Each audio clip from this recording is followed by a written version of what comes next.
This is DDS. From the DDS studios, we are your hosts, Blake Melton and Bradley Newberry, and from the man cave in an undisclosed location, Matthew Two-Tone Blue Parker. Parker, what's new in the man cave? Hey, man, nothing much. Just got a little setup going on. We're ready to go and going to take my Rams victory lap. Boom. Whole lot to talk about there. He deserves it. Yeah, he does. You go back all the way to the preseason show, guys. He had it written down. It's the record is clear. We'll do a little review. We'll review our picks. But welcome. Yep. To little DDS late night. Yep. We're doing Parker. Are you wanting the brick house back there? Or are you wanting everybody to see the man cave, or is this top secret? Oh no, this is yeah, they can see this. Outside of this, it's a top secret. Okay. Stay tuned. I like it. Tonight, ladies and gentlemen, we are doing a little NFL Hall of Fame elimination show. There's less than 200 people in this Hall of Fame, but I think it's getting a little too crowded. Maybe some undeserved people in this Hall of Fame. Each of us will bring a contestant to the table, to the chopping block, if you will. Yep. We'll have our presentations of each. Then together we'll discuss it. And at least one, two, Parker's hinted at maybe all three need to go, but we shall see. Maybe. Hey, guys, before we get started, go ahead and hit the like and subscribe button down below. Hit that thumbs up button for notifications. Let's do it, dudes. Who wants to lead off? I'll probably go ahead and start, since mine is probably going to be the least interesting of everybody, I guess. Let me go ahead and see if I can figure out how to share this. So share.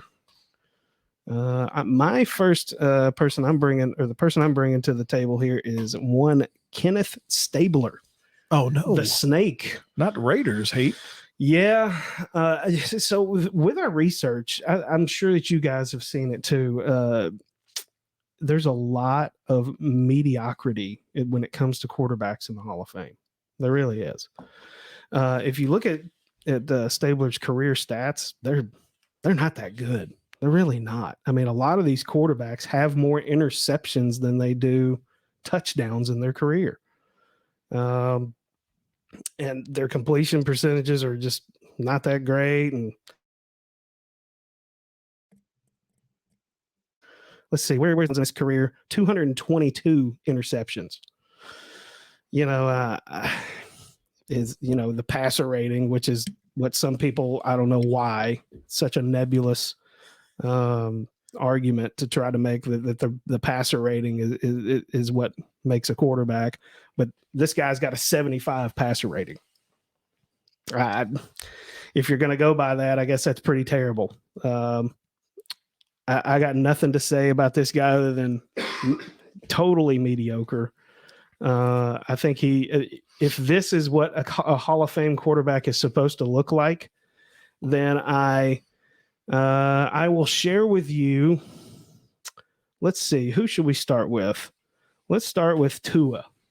So Tua's career stats are on pace to be way better than Kenny Stabler's. Let's see. I can pull that up for you. Tua, share this tab instead. So here's Tua's career stats right down here at the bottom. If you're going by passer rating, that stupid fucking stat, it's there. Let's see. Who else do we have here? Jared Goff. Let's go with Jared Goff.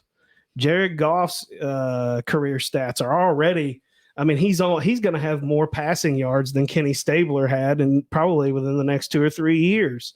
And Kenny Stabler played for like 14 years.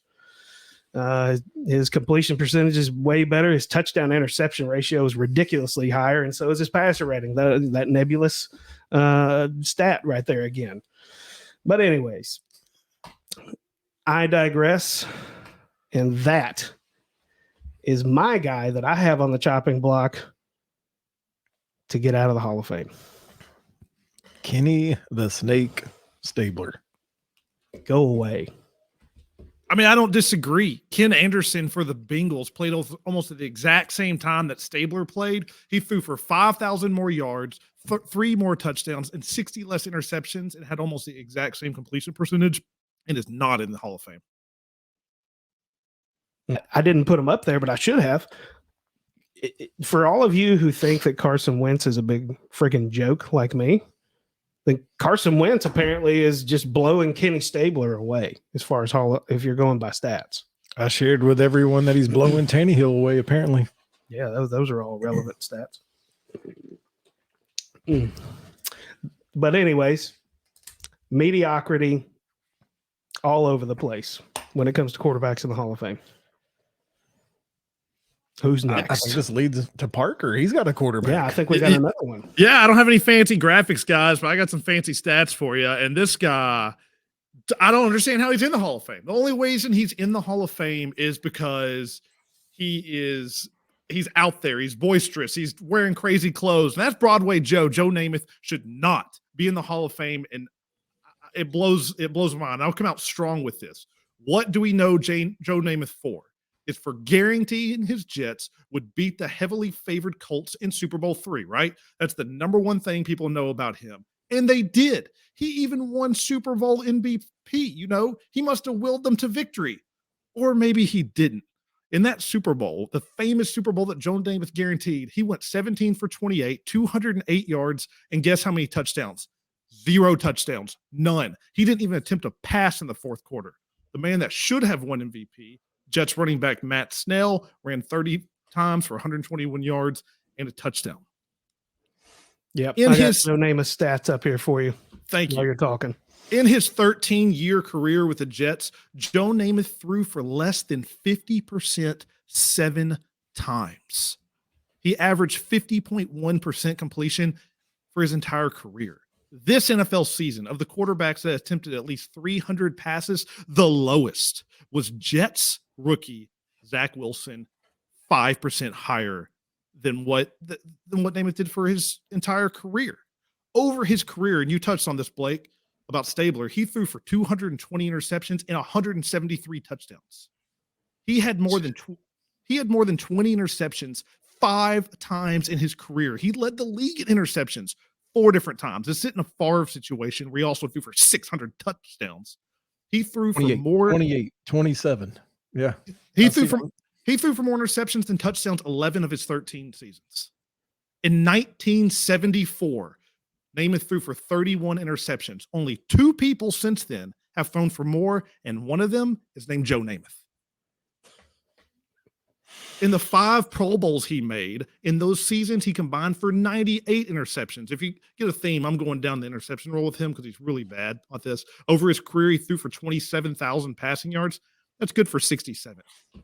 But right, he had to be a big-time winner, right? It's Joe Namath. He had to win a ton of games. He only played in 129 games and won 62 of them. That's a 48% win percentage. But again, Joe Namath, he had to be clutch, right? No. He only had 16 fourth quarter comebacks. That's basically 1 a year. Ryan Tannehill has 25. Broadway Joe's 13-year career, he only averaged playing in 10 games per year. And you mentioned Stabler's rating, Blake. Freaking Namath is a 65.46, good for 154th all time behind Joey Harrington, Trent Dilfer, Rex Grossman, Tim Couch. I could keep on going. He was a flash in the pan. He didn't even make the playoffs after he turned 26. And on top of that, he embarrassed himself twice on Monday Night Football. Monday Night Football was invented when Joe Namath was in the peak of his career. So they wanted Broadway Joe to play in the first game. Guess what? He threw an interception at the end of the game and he lost it. Then he was invited back in 2003. He drunkenly tried to make out with Susie Colbert on live TV. Phil Simms, Boomer Esiason, Randall Cunningham, and Ken Anderson are all outside the Hall of Fame and all depend on it and all have better numbers. My final argument with this is a man named Roman Gabriel. He played almost the exact same years, had a few less touchdowns, a lot less interceptions, more yards, won 24 more games, and you've never heard his name before. Get Namath out of the Hall. Ouch. I mean, is that? Yeah, that was. I think that that hurt. That sounded personal. Yeah, it did. Hey, got to go after him. I'm going to present an argument, but mine's not going to sound as convincing. I'm looking at Steeler Nation with my nominee tonight. And I'm looking at you, wide receiver Lynn Swann. No doubt you are a very popular player, especially in Pittsburgh. But look, the Hall of Fame shouldn't be a popularity contest, gentlemen. This should be about, are you or were you at the top of your class in the era in which you played? Were you the best at your position? I'm going to argue tonight that Lynn Swann was not and is not. Present a PowerPoint here. I'm going to show a modern day player from the Jacksonville Jaguars. I'm going to show a Tennessee Titan great. I'm also going to present two Thunder and Lightning, Mr. Jimmy Smith and Keenan McCardell, and of course, the Hall of Famer, Lynn Swann. We're going to play a little game, Parker. We're going to see if we can guess whose stats match up with which player. Go ahead, hit the space bar right here. All right, so contestant number one, we have the modern day player.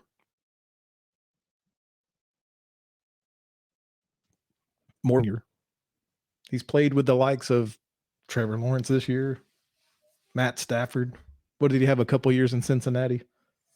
So of these, if you can see them, Marvin Jones, current player, what are we thinking? Like not as many receptions, yards, TDs? I have no idea. Old This is a man, good little graphic here. is it updating on them? My computer froze on this for a second, so I may have missed it. Yeah, mine still doesn't show that. I just see the good evening recent. Is that still up? Good evening, recent, huh? Huh. Yeah, I don't know. That just could be my computer freezing. I mean, Marvin Jones has been around for a few years, but you would think it wouldn't be as much as a Hall of Fame player that is everybody knows his name. I mean, not even everyone watching the NFL now. He played for Jacksonville last year, and right here the lines show it. Marvin Jones Jr., 496 receptions, 6,857 yards, and 55 touchdowns. Remember those numbers as we go, Parker. I don't think that you'll be able to see this, I guess, but that's all right. The next player that we have on the list is Jimmy Smith, legendary player from the Jacksonville Jaguars. And the numbers here, I mean, did he have 336 receptions? No. He had almost 3 times that. Go ahead and hit it, Blake. Jimmy Smith, 862 receptions, 12,287 yards, and 67 touchdowns. But he's not a Hall of Famer, Parker. No.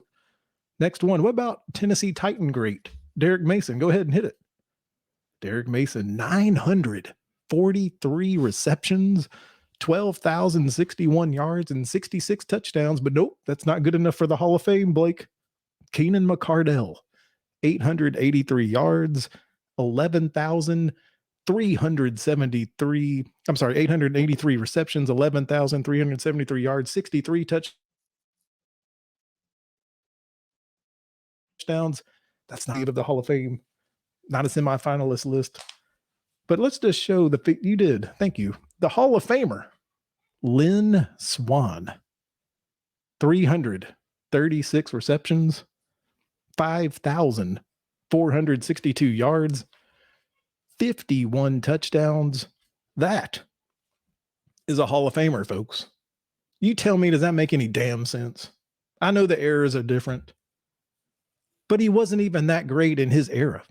He only had seasons of more than 5 touchdowns like once or twice in his career. It's not good enough. It's a popularity contest. The Hall of Fame got it wrong with this guy. Golly, I never realized how bad his stats were. He's a good dude. He's got charisma. Nicest guy you'll ever meet, I'm sure. But those were unimpressive numbers. But Yeah, I mean, all these guys, all the numbers are just. It's so funny that you say that you brought up Derek Mason, because I was actually thinking about arguing Lynn Swann. I looked it up, and you're right. He's over 12,000 receiving yards. I think it's the 17th most in NFL history and can't get in. And Lynn Swann's like, I forget, 265th. It's some crazy far down the number. It's not that he's even that. I believe if you even look at Steelers, not just in great receivers, but in Steelers, he's the number 6 receiver. Hines Ward has got 12,000, and he's not even in the Hall. Hines Ward, I mean, 85 touchdowns to Lynn Swann's 51. 51. And not only that, I mean, Lynn Swann also, you mentioned this, he had 336 receptions, right? He fumbled it 11 times. Hines Ward had 1,000 receptions and fumbled it 14. I don't know. It's got to be because he won 4 rings. Sometimes I would argue that the Super Bowls should be a team accomplishment. When we're talking Hall of Fame, that should be individual. I totally agree. I think that for whatever reason, the Super Bowl wins, particularly multiples, they weigh too heavily in these guys getting in, because that's the only reason that you can think of that Lynn Swann gets in right there, right? That's it. Has to be. It's absolutely it. You do the same thing with the Packers of old. You go back to some of those old teams, and I think like every offensive starter but one on some of those teams is in the Hall. It's just eventually they all get in, and Lynn Swann was awesome, but 300, that's just. And you're right, Brad, because to tell them to today's numbers, it sounds like nothing. But I don't even think, I'm kind of making this up as I go, but I read somewhere he wasn't even like in the top 5 of touchdowns or receiving yards, like while he was playing. Well, I just think that he was a popular player on a popular team that won 4 Super Bowls, and they had this feeling of, we just got to get him in. I just think it's wrong. Yeah. The Hall of Fame should not be a popularity contest. I'm sorry, Lynn. I'm sorry. Merit should only be based on merit. I mean, Derek Mason can't even get to the semifinalists. Nope. He can't. His name's on that big long list, but Derek Mason can't even get to the semifinalists. Yeah, everybody's name's on that big long list. The big list, yeah. Mm-hmm. I mean, yeah, everybody that's not in the NFL. There's like 150 of them on it. I don't get it. I mean, I would say even John Stallworth deserves to be in it more than he does. I'm looking John Stallworth for the Steelers, 537 receptions for 8,700 yards with more touchdowns. It's the Super Bowls. That's it, right? There has to be. I mean, individual, if you just go on individual achievement, it's not even close. It's the Super Bowls, and he's in his personality. It's got to be. Gotta be. There's something about it. It's a lot like my Joe Namath argument in the personality department. Like these guys that are loud and boisterous, and they get on TV a lot. Like working in the business, you're not going to put somebody on TV that shuts up and quiet in the corner. Like no one wants to see that guy. You want the guy in the fur coat and the guy saying anything. The Taylor Lewans of the world. Like there's a reason that these people get airtime. It's because they're interesting. So we have our 3 nominees. Kenny Stabler, Joe Namath, Lynn Swann. I'm going to go ahead and throw it out there. All 3 of these are trash, in my opinion. I think that, we were kind of chatting briefly before we came on air. I personally think there needs to be a modern era Hall of Fame, because I think when we start comparing stats to an era that hardly threw the ball, you just really can't compare the 2 eras. And when we're electing, offensive linemen left and right back in the 1950s, it's just kind of silly to me. It doesn't make sense to me because there are so many people that are more deserving to be in it. I mean, you've named off just a few of them. Y'all have both. Ken Anderson, I think, is a big one. That could be a whole nother show of who needs to be in. I mean, Eddie George You know, Yeah, I can't even believe we're saying that out loud. I mean, good God. I mean, yeah, that right there is probably an hour show just by itself. Who deserves to be in? and I get they only have so many they can put in, but you know, some of the people that get in, I do not understand. I don't understand it, especially lately with some of the broad. That's another one I thought about going with some of the Terry Bradshaws of the world. I mean, it's the Super Bowls is what gets him in though. Yeah, and I mean, there's a lot of other ones. Like Dick LeBeau got in as a player, and he was not a very good player. And like you say, though, there was like when he played, you know, it's 70 years ago. Yeah, exactly. But can we compare that to, you know, the offenses and defenses of today? I mean, that's kind of tough. I think the only way you can compare stuff from then to now was kind of like Brad was saying, like, was he the greatest at his position at the time? And that's like why Megatron got in on his first ballot. He only played for 8 years, but those 8 years he played, he might have been the most dominant receiver in the history of football. Yeah, that's a fair point. That's the best way I can grade it, man. You can't compare the 70s dudes to the 2010 guys and 2020 guys. I mean, hell, Cooper Kupp almost caught 336 receptions this year. Yeah, I know. Good grief. Literally, he had almost half of Lynn Swan's entire career this year. Yeah, in one season. Yeah. But looking at, Are we going to make ourselves pick one, or are we going to? The easy routes to take all home? three. Yeah, I mean, it really is easy to just say, man, these are all terrible, and just get rid of them. Lynn Swan played from 1974 to 1982. So 8 years. Oh, it's not that long. You know, a lot of these guys get in because they played for 20 years or they played for 8 and were just dominant. They played for 8 and won Super Bowls. That's the reason. There's nothing. Yeah. Let's see. Stabler, 10 seasons in Oakland. Yeah, he received 4 Pro Bowls. Yeah.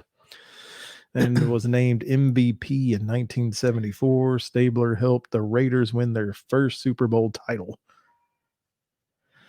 I mean, maybe. I mean, of all these players, I think Stabler's probably got the most individual achievements.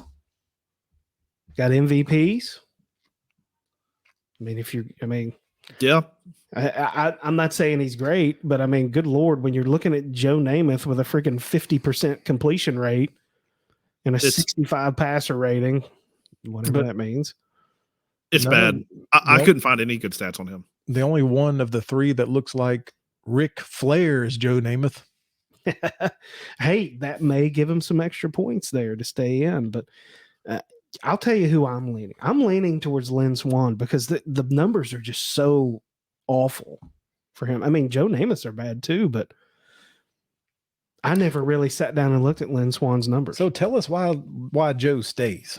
Parker, why does Joe stay? Is it just because he won Super Bowl 3 or whatever the hell it was? I mean, he won it, but like that's like saying Robert Woods is in the Hall of Fame because he won the Super Bowl for the Rams. He wasn't even on the field. He was not.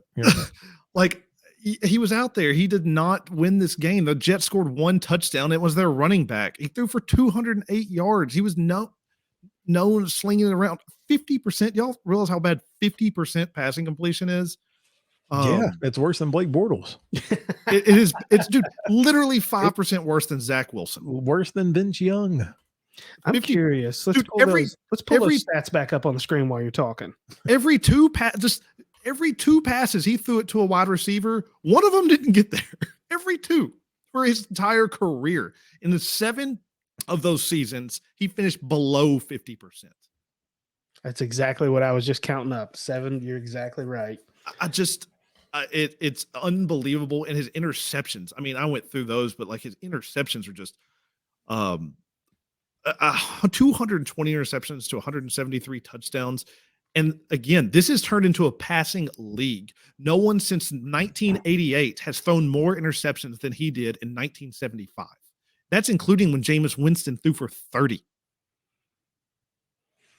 He threw for 31 and 32 in 1974 and in 1975. Back-to-back years, he threw for 65 interceptions. If that happened today, I mean, it's unbelievable. His MVP season, he had more picks than touchdowns. Yeah. I'm telling you, he won it because he was on the TV. He was wearing Styling and profiling. he was styling before anybody Great else player. was.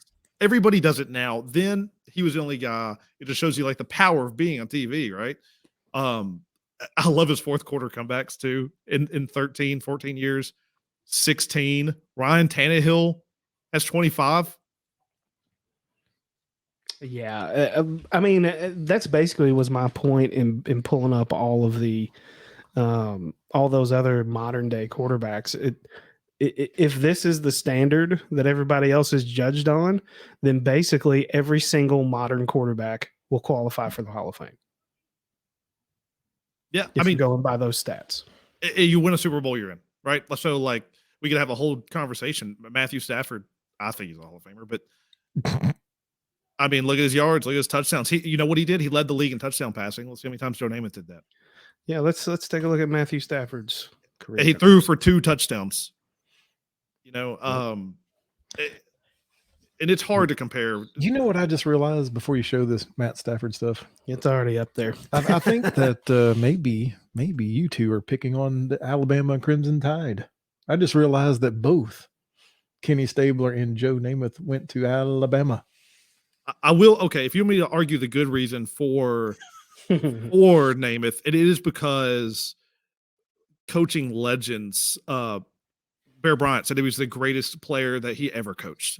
He said that about Joe Namath. Of course, he was good in Alabama. You know, he was like 65-4 or something ridiculous there. So he actually, you know, contributed there, unlike he did. He wasn't coaching him in New York. Bill Parcells, a lot of big time people have said that he deserved to be in the Hall of Fame. I don't know what that's worth. I don't know why that means anything. But that would be my argument if I was doing the other side. A lot of people that know what they're talking about say that he deserves to be in the Hall. They don't offer any reason why. All right, so let's do this. Let's take Super Bowl wins off the table. Tell me why Lynn Swann deserves to be in the Hall of Fame. Because he had one tipped catch off of Franco Harris. That's that why right? he's in the Hall. It's the greatest. That's what everybody knows him by. And that's Yeah. picking on the Raiders again. I I don't know, man. I'm looking up We're not being worthy. more No. to make sure I didn't miss something about him. I mean, I guess he showed up in big games, you know, but I'm sitting here looking to make sure that I'm just not missing something. I mean, I don't know if there's a stat column for big game player, you know. I just don't know that exists. I didn't realize he was born in Alcoa. Oh, I didn't know that.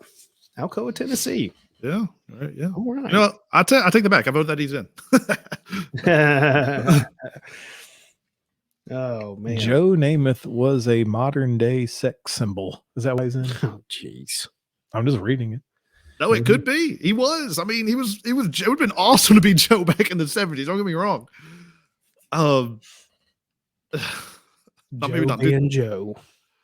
Yeah, I bet Joe had some fun, but he just. I don't know the numbers don't back it up. I don't know. So I can't. If we take away Super Bowl victories, as I think if we all agree that that's not a good measure of a player's worthiness to be in the Hall of Fame, if we take that away and we look at individual achievement, yeah, Joe Namath's bad, but at least he had one MVP. And I mean, I can't find any reason for Lynn Swann. And he to had be a in rookie of the year, it looks like. I mean, if we're really making an argument for a wide receiver to get in off of one freaking play, would that not by definition be bullshit? You don't have to convince me. That's the one I brought to the table. I know. I mean, I'm on board now. I think Lynn Swann's got to go. Hey, y'all go for it. I'm dying on the hill that the most important person on the field is the quarterback. And there's a quarterback that doesn't deserve to be in the Hall. Like he won that MVP. He won AFL MVP. I believe, not the NFL MVP. That was it's kind of hard because that's when there was AFL NFL championship. I think he won it for the AFL side. But anyways, and again, he won the MVP in the Super Bowl, but he didn't deserve it. He shouldn't have won it. That's like when Ray Lewis won it and he had 3 tackles. Just give it to the guy with the best name. Yep. Biggest name on the defense. Yes. It's just they won. Like they should have given it to the running back. It's an insult that they didn't give it to the guy that scored the only touchdown. I would vote both of them. But I could be outruled here 2-1. I have no qualms about it because Lynn Swan does not deserve it either. Yeah. In fact, when we were picking these out, it was between Namath and Swan for me when I was. I'll read a quick sentence or two about Joe Namath. During his 5 AFL seasons, he was a 2-time MVP and twice led that league in passing yards while guiding the Jets to victory in 1 AFL championship and 1 Super Bowl. Both victories remain the Jets' only championships. You've already presented his stats. Man, I think the majority of his stuff was in AFL. I mean, is it not just classic though? Also, that we're talking about the Jets. That how the Jets always jets it up. This was kind of another example of it. I'm cool getting rid of a quarterback Yeah. and a wide receiver. Yeah, I wish honestly we could get rid of all 3 of them. But I mean, are we picking one or are we getting rid of 2? I will say, just to go on my defending on why Namath should be gone. Yeah, he led AFL. You know how many quarterbacks are in the AFL? 8 at 8 teams. Sorry. Like I LOL'd. Like congratulations. Is that like leading the XFL? Oh, jeez. Yeah, I just hate don't. me. Can you name one other player? Because I can't. No, I got nothing. So is the final verdict all 3 or just we're going to leave Kenny the Snake alone? Man, I think Kenny the Snake is not in the same league as these other 2. I mean, his numbers are not good, and he doesn't deserve to be in there. But I think we're dealing with 2 players in Joe Namath and Lynn Swan, whose production numbers are just not Hall of Fame caliber, and they weren't even at the top of their class while they played. That's my argument. Well, exactly. They are middle of the road at that time. Joe Namath threw more interceptions when you ran the ball in a league that primarily ran the ball. Now you're throwing it constantly all over the field. And Matthew Stafford led the league in interceptions this year. Didn't even hit 20. It was 17. Yeah. 15 less. And they played less games then. I think That's true. I think we're going to go ahead and call it. And anyone that wants to argue with us, you know where to find us on the Twitter. Absolutely. Leave a comment down below if you disagree. We'll even put out a poll Yeah. of these people. Let you guys decide. But we're going to call it right now tonight. Both quarterback Joe Namath and wide receiver Lynn Swan, you have been kicked out of the NFL Hall of Fame. Get out. Make some room for Derek Mason and Jimmy Smith. Yeesh. A lot of spice on that one. A lot of spice. Well, people tend to like these Eliminator shows. I don't know why. It stirs up some controversy. I guess that's the only thing I can think of. I mean, we're eliminating 2 of the most well-known players in NFL history. Are they more well-known, though, for what they did after football, though, for things that they did? I'm going to kiss you. I want to kiss you. Swanee. Well, guys, thanks for joining us for another Eliminator show here on DDS. Go ahead and check us out on Twitter at DDS Sports Talk.